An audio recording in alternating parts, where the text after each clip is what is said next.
Hello दोस्तों, राज online study में एक बार फिर आपको स्वागत है। दोस्तों, एक बार फिर मैं आपके लिए लेके आया हूँ अनुपात का नेक्स्ट पार्ट। दोस्तों, आज हम करेंगे सिक्कों से संबंधित अनुपात के वो सारे क्वेश्चन जो आपके लिए इम्पोर्टेंट क्वेश्चन रहने वाले हैं। चलिए शुरू करते हैं दोस्तों। एक बैग में 10 पैसे, 25 पैसे के सिक्के 17 और 6 के अनुपात में हैं। यदि बैग में कुल 112 रुपए हैं तो 10 पैसे की सिक्कों की संख्या बताइए। ठीक है, अब ये क्वेश्चन बिल्कुल शॉर्टकट तरीके से आपको मैं करवाऊंगा। चलिए शुरू करते हैं। सबसे पहले अपने को देखना है कुल क्या है, कुल रुपए हैं। ठीक है, यहाँ पे कुल लिख लेते हैं। सबसे पहले कुल रुपए कितने हैं? 112 रुपए। ठीक है, उसके बाद वो कह रहा है कि एक तो 10 पैसे के सिक्के हैं, 10 पैसे के, और एक 25 पैसे के सिक्के हैं। ठीक है, इनका अनुपात है 17 और 6 का। ठीक है, अगर यहाँ पे अपने को कुल रुपए दिए हैं, ठीक है, तो यहाँ भी क्या रुपए बनाने हैं, यानी 17 कॉइन 10-10 पैसे के। ठीक है, वो ये कह रहा है 10 जो पैसे हैं, 1 रुपए में 10 पैसे के कॉइन कितने होते हैं? 1 रुपए में हमें पता कितने होते हैं? 100 पैसे होते हैं 1 रुपए में। ठीक है, अगर 10-10 पैसे की हम बात करें तो 10 कॉइन होंगे 1 रुपए में। ठीक है, तो यहां से अपन को ये चीज पकड़नी है कि यहाँ पे लिखा हो 10 पैसे। ठीक है, तो 10 पैसे के जो कॉइन है वो कितने बनेंगे 1 रुपए में? 10 बनेंगे। ठीक है, तो जितना अनुपात दिया है उसके बटे में 10 लिख दिया। ठीक है, अगर ये चीज आपको कंफ्यूजन लग रही है, समझ नहीं आ रही है, तो आपको क्या करना है, जो अनुपात दिया है यहाँ पे, ये अनुपात दिया है और उसके गुणा में जितने पैसे दिए हैं वो लिख लीजिए और बटे में 100 कर लीजिए। ठीक है, इसको काट के फिर भी यही आएगा। आप डायरेक्टली वो चीज समझिए तो आसान रहेगा। अब यहाँ पे देखो 6। ठीक है, जो अनुपात दिया है, 25 पैसे के जो सिक्के हैं वो कितने होते हैं 1 रुपए में? 1 चवन्नी, 2, 3, 4 चवन्नी होती है 1 रुपए में, तो बटे में 4 लिख देंगे। अगर ये चीज नहीं समझ में आ रही तो ऐसे करो, 6 गुणा में 25 बटे में 100। ठीक है, तो 25 कम 25, 25 चौके 100, फिर भी क्या आ रहा है? 6/4 आ रहा है। ठीक है, तो चीजों को शॉर्टकट तरीके से करना सीखो दोस्तों, आसान रहेगा।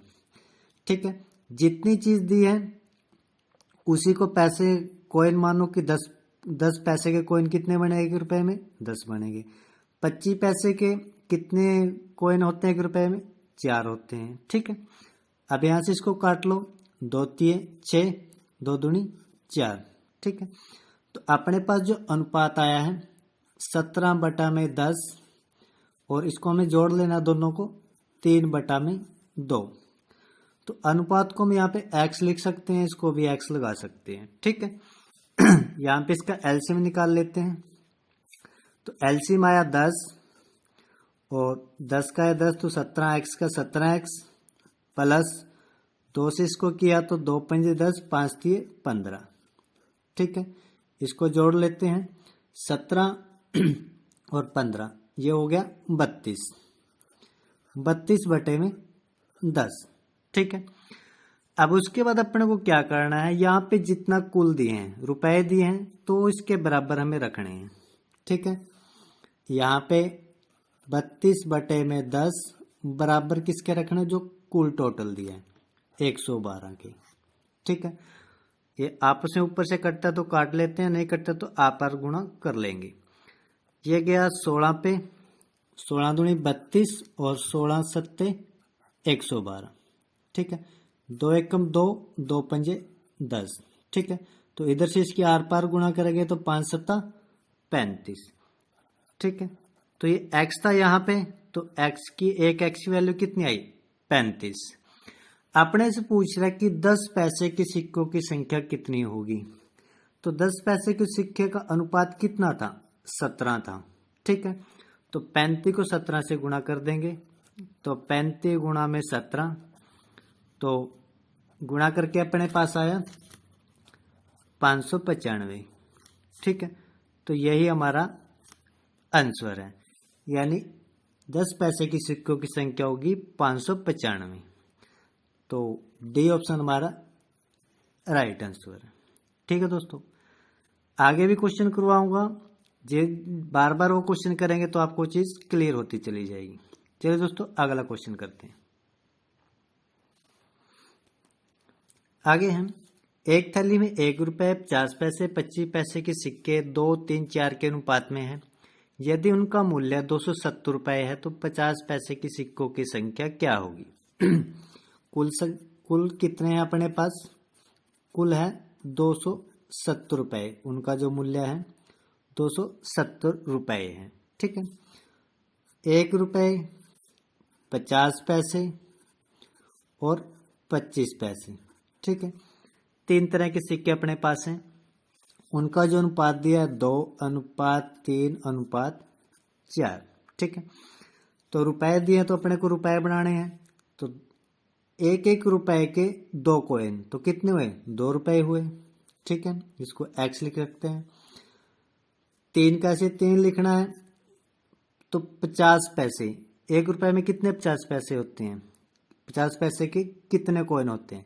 1 अठन्नी 2 अठन्नी, तभी तो रुपए बना, यानी 2 कॉइन होते हैं 50-50 के 1 रुपए में, 2 लिख दिया। उसके बाद है 4। ठीक है, 25 का मतलब 54, 1 रुपए में कितनी 54 होती हैं? 4/4। ठीक है, इसको काट लेंगे, 4 से 4 गया तो 1। और मैं दूसरा तरीका बताया था, अगर यहाँ पे कन्फ्यूजन लगती हो तो ये चीज यहाँ रख के बटे में 100 करके आप रख सकते हो, लेकिन ये शॉर्टकट तरीका आपको ध्यान रखना है। बस इतना देखना है कि यहाँ जो चीज दी है वो कितनी होती है 1 रुपए में, बस वो ध्यान रखना है कि 50 पैसे का सिक्का दिया तो 50 पैसे के सिक्के कितने होते हैं 1 रुपए में, वही इसके बटे में रखना है। ठीक है, यहाँ पे जितने सिक्के 25 दिए हैं तो 25 पैसे के कितने सिक्के होते हैं 1 रुपए में? 4 होते हैं, तो नीचे रख लेना है। ठीक है, उसके बाद इसको भी एक्स है और ये भी एक्स ही है। ठीक है, इनका एल्सियम ले लिया मैंने, यहाँ पे 2 आया, 2 दूनी 4x प्लस ये 3x प्लस यहाँ 1 था तो 2x। ठीक है, तो सभी को जोड़ते हैं, 7, 8, 9, 9x बटे में 2। उसके बाद जितना अपना कुल रुपए दें उसके इक्वल रख लेना है यहाँ पे 270। ठीक है, तो ये गया 9 पे 9 तिये 27 0, तो आर पर यहाँ पे गुणा करेंगे तो कितना आया एक्स की वैल्यू, तो एक्स की वैल्यू आई 60। ठीक है, अपने से पूछ रहा है 50 पैसे की सिक्कों की संख्या क्या होगी, तो 50 पैसे के सिक्के का अनुपात कितना है? 3, और अपना एक अनुपात कितना है? 60 के बराबर। ठीक है, तो यहाँ पे 60 की गुणा करेंगे 3 से। ठीक है, 6 तिये 18, तो 180 है जो हमारा आंसर है, यानी सी ऑप्शन राइट आंसर है। ठीक है दोस्तों, ये तो बात थी अगर रुपए दिए हो कुल। अगर यहाँ पे कुल सिक्के दिए हो वो मैं अगला क्वेश्चन करवाऊंगा, उसको कैसे करना है। चलिए अगला क्वेश्चन देखते हैं। अगला क्वेश्चन है 378 सिक्कों के 1 रुपए 50 पैसे 25 पैसे के सिक्के हों जिनके मूल्य का अनुपात 13, 11, 17, तो 50 पैसे के सिक्कों की संख्या कितनी होगी? यहाँ पे देखो कुल जो दिए हैं वो 378 सिक्के दिए हैं, 378 रुपए नहीं दिए हैं, ये चीज समझने वाली है दोस्तों। तो यहाँ पे जो कुल दिए हैं अपने को, तो वो रुपए न देकर सिक्के दिए हैं 378। ठीक है, अब यहाँ पे 1 रुपए का सिक्का दिया अपने को, 50 पैसे के सिक्के हैं और कुछ 25 पैसे के सिक्के हैं। ठीक है, उनका अनुपात दे दिया 13, 11 और 17। ठीक है, अब यहाँ पे ये है सिक्के, तो अपने को रुपए नहीं बनाने, वो सिक्के बनाने हैं। तो 13 सिक्के 1 रुपए के, तो सिक्के कितने हैं? 1-1 रुपए के 13 सिक्के, तो 13 ही रहेंगे सिक्के तो। ठीक है, 13 के 13। यहाँ पे 50 पैसे के 11 सिक्के, तो अपने को क्या करना है, यहाँ तो 13 की गुणा 1 से करेंगे तो 13 ही रहेगा, ऐसे आप कर सकते हो, क्योंकि रुपए है तो उसमें चेंज करने की जरूरत नहीं है। यहाँ पे 11 लिखना है, यहाँ पे बटे में नहीं करना है, अपने को गुणा करना है। तो 50 पैसे के सिक्के 1 रुपए में कितने होते हैं, 2 होते हैं, 2 से गुणा करेंगे। यहाँ पे 17 लिखा, अगर रुपए होते तो हम बटा में करते इसका, लेकिन अब सिक्के हैं, ठीक है, तो गुणा करेंगे। तो 1 रुपए में जो 25 पैसे के सिक्के होते हैं कितने होते हैं, 4 होते हैं, 4 चवन्नी होती है, तो 4 से गुणा करेंगे, ठीक है। यहाँ पे 13 और यहाँ पे 11 दूनी 22 और 17 से इसको गुणा करेंगे तो, सॉरी दोस्तों ये मिस्टेक है, यहाँ पे 17 नहीं है 7 है, ठीक है, तो 7 है, ये 7 है, 7 चौके 28, ठीक है। तो अब क्या करना है, वही करना है, इन तीनों को जोड़ना है। तो 13x plus 22x plus 28x, तो बराबर किसके रखना है, जितने अपने को कुल दिया है, 378 दिया है, ठीक है। इन सभी को जोड़ लिया तो ये आया 63x बराबर है 378, ठीक है। अब x को इधर रखेंगे और 378 बटे में 63 करेंगे, तो इसको काट लेते हैं, 63 पे गया तो ये गया 6 पे, ठीक है। तो एक x की वैल्यू कितनी है, 6। अब अपने से वो पूछ रहा है कि 50 पैसे के सिक्कों की संख्या कितनी होगी। अब जब अपने को रुपए दिए होते थे तो हम क्या करते थे, जो अनुपात है उससे गुणा करते थे, ठीक है। लेकिन अगर सिक्के दिए हों तो आपको गुणा करनी है, यहाँ पे गुणा करने के बाद जो नया अनुपात, ये वाला अनुपात आया अपने पास, ठीक है। फिर हमें इसको उठाना है, 50 का बोले तो 50 वाले से गुणा, 25 का बोले तो 25 वाले से, 1 रुपए का बोले तो 1 वाले से। फिर इससे गुणा नहीं करना अपने को, इससे गुणा तब करना जब यहाँ पे रुपए दिए हो, ठीक है। 6 का अपना 1 का इक्वल 6 है, 50 का पूछ रहा है तो 50 का कितना अनुपात है, 22 का, तो 22 गुणा में 6, तो गुणा करके आएगा 132, तो यही हमारा आंसर है, यानी ए ऑप्शन राइट आंसर है, ठीक है दोस्तों। अगला क्वेश्चन देखते हैं। अगला क्वेश्चन है 50 पैसे 25 और 10 पैसे के कुल 480 सिक्के हैं, ठीक है। मूल्य उनका 5, 3, 2, 1 के अनुपात में है, तो सिक्कों की संख्या कितनी है। तो यहाँ पे सबसे पहले कुल लिख लेते हैं, तो कुल कितने हैं, 480, तो क्या ये सिक्के हैं, रुपए नहीं है, ठीक है। उसके बाद 50 पैसे के सिक्के हैं, 25 पैसे के सिक्के हैं और 10 पैसे के सिक्के हैं, ठीक है। उनका अनुपात दिया है 5, 3 और 1, ठीक है। यहाँ पे 5 का 5 ऐसे रखना है। 50 पैसे के कितने सिक्के होते हैं 1 रुपए में, 2 होते हैं, 2 से गुणा कर दिया। 3, 25 पैसे के कितने सिक्के होते हैं 1 रुपए में, 4 होते हैं, और उसके बाद 1, तो 10 पैसे के कितने सिक्के होते हैं 1 रुपए में, 10 होते हैं, ठीक है। 5 दूनी 10, 4 तिये 12 और 10 एकम 10, ठीक है। इन सभी को जोड़ लेना है, x मान सकते हैं इसको हम, अनुपात में कोई चीज है तो, ठीक है। 10 और 10 20 और ये 12, ये हो गया 32, यानी 32x, ठीक है। तो 32x को हम किसके इक्वल रखेंगे, जो हमारा कुल सिक्के हैं 480, तो x बराबर है 480 बटे में 32, तो इसको यह किया 16 दूनी 32 और 16 तिये 48, 2 एकम 2 और ये गया 15, ठीक है। तो 1x किसके इक्वल आया, 15 के, ठीक है। आपने से पूछ रहा है प्रत्येक सिक्कों की संख्या कितनी, यानी सभी की बता दीजिए, 50 पैसे कितने हैं, 25 कितने और 10 के कितने, ठीक है। तो मैंने बताया था कि जो गुणा करके जो हमारा अनुपात आता है हमें सिर्फ वो उस अनुपात से गुणा करनी है, ऊपर वाले से कुछ यूज नहीं करना अगर सिक्के दिए हैं तो। ठीक है, तो 50 के पूछ रहा है तो यहाँ 10 से गुणा कर देंगे, किसकी, जो हमारा अनुपात आया है 15। 25 की पूछ रहे हैं तो 12 से गुणा करेंगे 15 की। फिर यहाँ पे पूछ रहे हैं 10 की गुणा करेंगे किससे, 15 की। ठीक है, 15 की इससे गुणा करें तो 150, और 12 की 15 से की तो 180, और 10 की 15 से की तो 150। ठीक है, 150, 180 और 150, तो ये हमारा आंसर है ए ऑप्शन राइट आंसर है। ठीक है दोस्तों, तो सिक्कों के जो अगर क्वेश्चन आए तो आपको इस तरह से करने हैं। अगला क्वेश्चन देखते हैं। अगला क्वेश्चन है, एक बॉक्स में 1 रुपये 50 पैसे 25 पैसे के 280 सिक्के हैं। प्रत्येक प्रकार के सिक्के के मूल्य 8, 4, 3 के अनुपात में है, तो 50 पैसे के सिक्कों की संख्या बताइए। तो यहाँ पे अपने को कुल दिए हैं 280 सिक्के दिए हैं। ठीक है, रुपए नहीं दिए, सिक्के दिए हैं।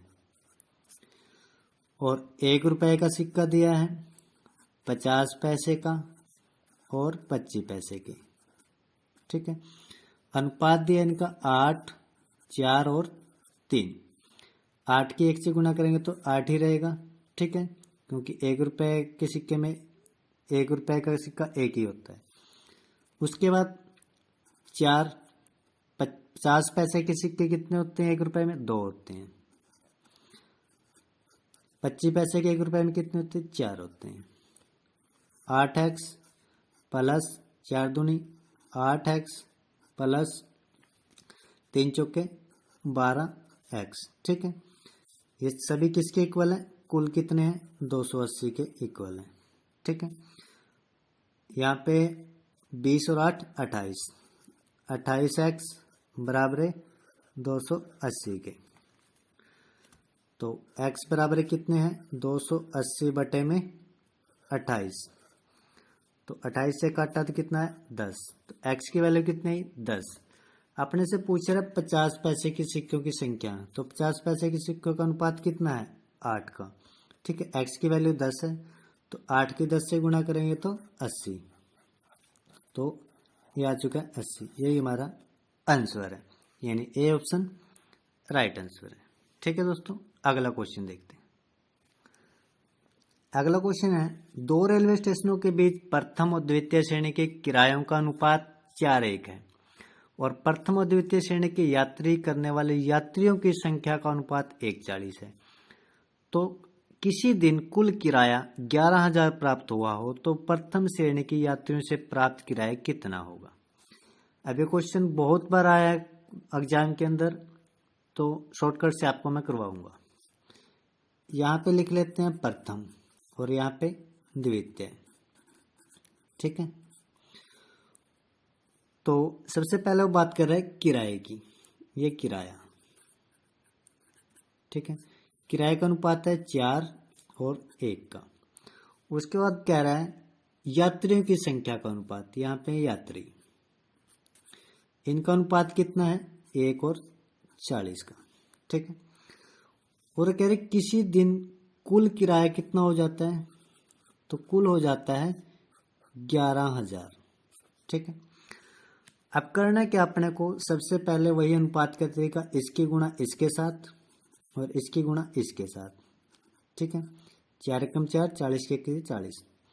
अगर ये कटते तो काट लेते हैं, 4 एकम 4, 4 एकम 4, तो अनुपात कितना है 1:10 का।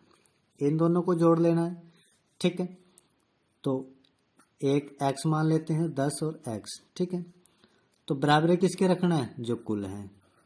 ठीक, ये हो गया 11x बराबर 11,000 की। तो यहाँ पे अगर इसको हम काटते 11 से तो ये कट के कितना आ जाएगा 1,000 आ जाएगा। ठीक है, x की वैल्यू 1,000। अपने से पूछ रहा प्रथम श्रेणी के यात्रियों से प्राप्त किराया, तो यात्रियों का अनुपात कितना था 1:40 का। ठीक है, काटने के बाद क्या आया था 1:10 रह गया था, तो प्रथम का अनुपात 1 ही है, तो 1 से अगर हम इस गुणा करेंगे तो तब भी तो वो कितना रहेगा, 1000 ही रहेगा। तो हमारा आंसर यही है। तो डी ऑप्शन राइट आंसर है। अगला क्वेश्चन देखते हैं। अगला क्वेश्चन है, दो स्टेशनों के बीच प्रथम द्वितीय श्रेणी के रेल किराए में 3:1 का अनुपात है। स्टेशनों के बीच यात्रा करने वाले प्रथम द्वितीय श्रेणी के यात्रियों की संख्या 150 है। तो किसी विशेष दिन दोनों स्टेशनों के बीच यात्रा करने वाले यात्रियों से कुल रेल किराया 1325 प्राप्त हुआ। तो द्वितीय श्रेणी के यात्रियों से कितना किराया प्राप्त हुआ। ठीक है, सेम क्वेश्चन है। वहां पे पहली श्रेणी का पूछ रहा था, यहाँ पे दूसरी श्रेणी का पूछ रहा है। तो सबसे पहले लिख लेते हैं प्रथम और ये द्वितीय। ठीक है, तो रेल के किराए का अनुपात है 3:1 और यात्रियों की संख्या है 150। ठीक है, तो इसकी गुणा इसके साथ और इसकी गुणा इसके साथ, तो अनुपात हुआ 3:50 का। दोनों को जोड़ लेते हैं, तो दोनों को जोड़ के आया 53। ठीक है, एक्स है, तो टोटल कितना है 1325, ये किराया आ रहा है। तो x बराबर है 53 को इससे अगर हम डिवाइड करें, काटें, तो ये कट के आ जाएगा 53 दूनी 2 और 25। ठीक है, 25। उसके बाद है द्वितीय श्रेणी का। द्वितीय श्रेणी का अनुपात कितना है 50 का। तो 25 गुणा अगर 50 से कर दें तो हमें पता लग जाएगा। तो कितना किराया प्राप्त हुआ, तो ये आया 1250 रुपये। ठीक है, यानी ए ऑप्शन राइट आंसर है। अगला क्वेश्चन देखते हैं। दो संख्याओं का अनुपात 10:7 है, उनका अंतर 105 है, तो संख्याओं का योग ज्ञात कीजिए। काफी इंपॉर्टेंट क्वेश्चन, बहुत बार आया है। दो संख्याएं हैं, एक 10 है, इसे x मान लेते हैं, और दूसरी 7 है। वह कह रहे इन दोनों का अंतर 105 है। अंतर का मतलब माइनस 105 है। ठीक है, 10 में 7 गया, 3x बराबर 105। x 3 से इसको काटेंगे तो ये आया 35। ठीक है, एक x की वैल्यू 35। वो कह रहे कि संख्याओं का योग ज्ञात कीजिए। संख्याएं क्या है, एक 10 है, एक 7 है। संख्या इस तरह से अपने पास 10 और 7, इनके साथ x था, तो x की वैल्यू में पता लग चुकी है 35। ठीक है, इसके साथ x था, तो x की वैल्यू 35। इसको इससे गुणा करेंगे 350 और इसको इससे गुणा करेंगे 245। ठीक है, वो कह रहे संख्याओं का योग। ये दोनों संख्याएं अपने को पता लग चुकी है। इन दोनों का योग मतलब इन दोनों को जोड़ना है। इन दोनों के जोड़ के कितना आया 595। ठीक है, यानी बी ऑप्शन राइट आंसर है। अगला क्वेश्चन देखते हैं। अगला क्वेश्चन है, किसी कक्षा में लड़कियों की संख्या लड़कों की संख्या से 20% अधिक है। इस कक्षा में कुल 66 विद्यार्थी हैं, तो कक्षा में 4 लड़कियां और भर्ती कर ली जाएं तो लड़के और लड़कियों का अनुपात क्या होगा। तो मान लीजिए ये है यहाँ पे लड़के और ये लड़कियां। ठीक है, वो कह रहा है जो लड़कियों की संख्या लड़कों की संख्या से 20% अधिक है। मान लीजिए लड़कों की संख्या 100 है, वो कह रहे इससे 20% अधिक है, यानी उनकी 120 रही होगी। ठीक है, तो 0 से ये 0 कटी, 2 पंजे 10 और 2 छक्के 12, यानी हमें पता लग चुका है लड़के और लड़कियों में 5-6 का अनुपात है। ठीक है, और कुल कितने हैं 66। ये कुल कितने हैं 66। तो दोनों को जोड़ दो, 5x + 6x बराबर 66 के। तो ये कितना हुआ 11 बराबर 66 के। तो x की वैल्यू कितनी आई 11 छक्के, इसे हमें काटे तो 6 आया, x की वैल्यू आई 6। ठीक है, तो इसकी गुणा अगर मैं 6 से कर दूं और इसकी गुणा भी 6 से कर दूं तो हमें इनकी वैल्यू पता लग चुकी होगी। ठीक है, 5 छक्के 30 और 6 छक्के 36। तो हमें पता लग चुका है लड़के तो 30 हैं और लड़कियां 36 हैं। ठीक है, तभी तो दोनों को जोड़ें तो 66 हो रहा है। अब वो कह रहा है कक्षा में 4 लड़कियां और आ गई, तो लड़कियां 36 थी, 4 और जोड़ दी उसके अंदर। ठीक है, 4 और जोड़ दी तो ये कितनी होगी 40 होगी, और लड़के कितने थे 30। ठीक है, अब पूछ रहा अपने से कि अब लड़के और लड़के का अनुपात क्या है। तो इनका अनुपात 30-40 का है, 0 से 0 कट चुकी है, तो 3 और 4 का अनुपात आ चुका है और यही हमारा आंसर है, यानी सी ऑप्शन राइट आंसर है। ठीक है दोस्तों ये कुछ इंपॉर्टेंट क्वेश्चन थे अनुपात के, वो सारे मैं आपके लिए लेके आया था। वीडियो अगर आपको अच्छी लगी हो तो लाइक शेयर और सब्सक्राइब जरूर कीजिएगा, और वीडियो देखने के लिए धन्यवाद। मिलते हैं नेक्स्ट वीडियो में।